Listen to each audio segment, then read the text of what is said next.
Queridas irmãs, queridos irmãos, aqui presentes ou que nos acompanham a partir das suas casas, nós estamos, depois de todas aquelas celebrações marcantes do tempo da Quaresma, do tempo pascal, Ascensão do Senhor, Pentecostes, Santíssima Trindade, retomando a caminhada deste tempo chamado tempo comum. Mas não é por isso que ele é menos importante. Este é, inclusive, o tempo especial dedicado à nossa catequese, à nossa formação cristã, para a nossa vivência, para a nossa prática. E nesse domingo, temos como palavras fortes o chamado e o envio.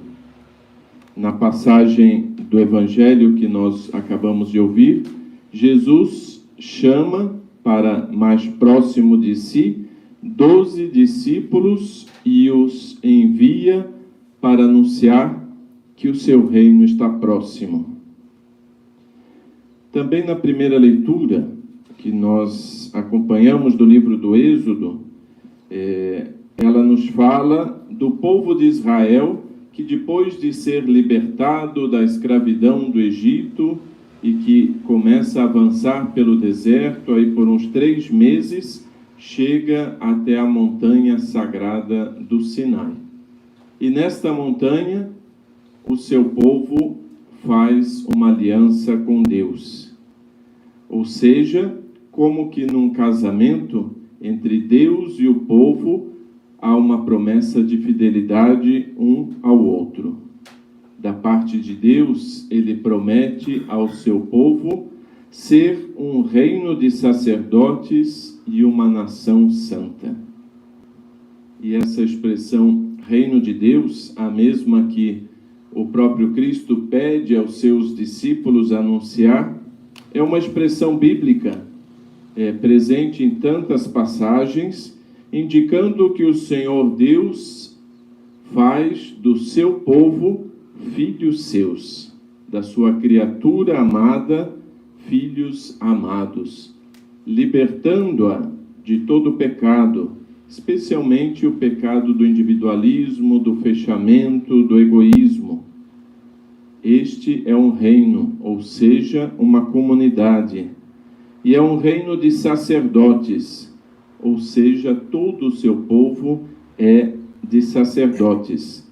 Ser um povo de sacerdotes significa um povo que consagra a sua própria vida no serviço ao Senhor.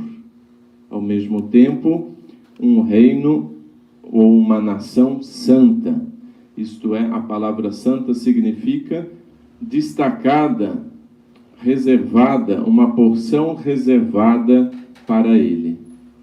E por isso nós podemos dizer, hoje, enquanto igreja, Deus também nos quer como seu povo, a sua família.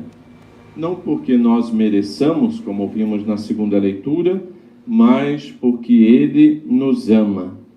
E ele nos ama pela sua misericórdia generosa e gratuita.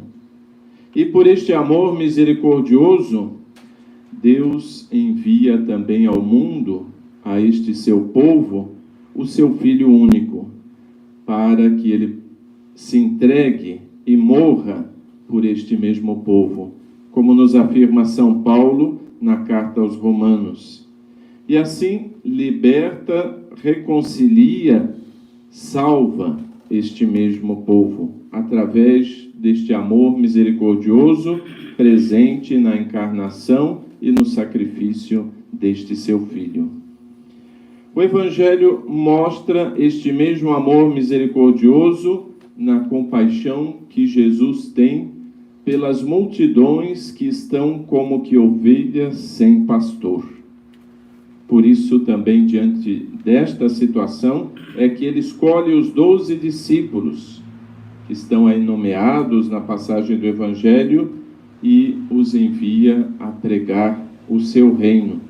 Aí, às ovelhas perdidas, aos doentes, aos sofredores, aos pobres.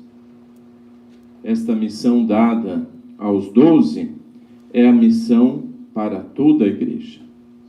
A igreja, povo novo, reino de santos e de sacerdotes. Nós todos somos o povo de Deus. E isso, como diz São Paulo, é expressão do amor. Não é merecimento, mas é gratuidade desse Deus que ama porque é amor.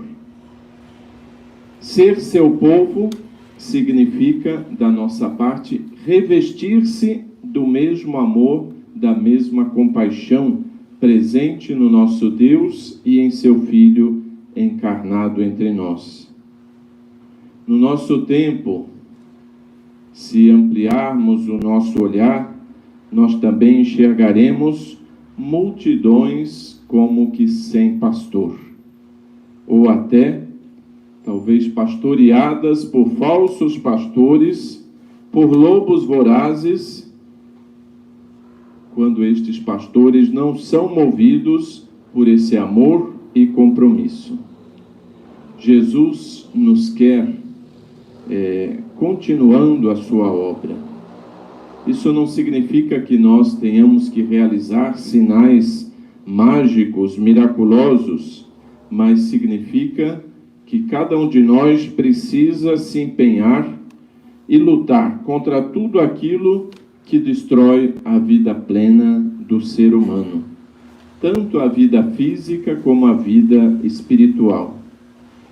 E isto nós queremos também assumir como compromisso generoso, como foi o do próprio Cristo, e como ele pede também aos seus discípulos: de graça recebestes, dai de graça. Então, sem busca de vantagens pessoais, promoções pessoais. Ser cristão, portanto, hoje, é fazer parte dessa nação santa, desse reino de sacerdotes. O cristão é aquele que defende sempre a vida, desde o seu nascimento até o seu ocaso, tanto de uma criança, como de uma pessoa idosa, como de um doente, como também de um pecador.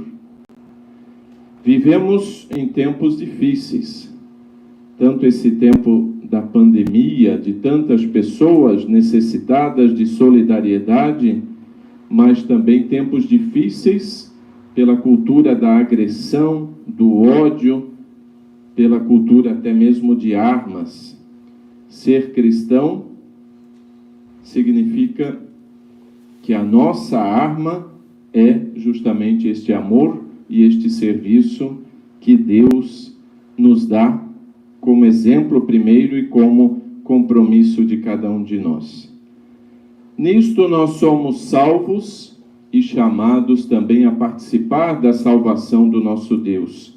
Somos chamados a ser, junto com Ele, salvadores. E o reino de Deus certamente estará muito mais próximo de cada um de nós. Que assim seja.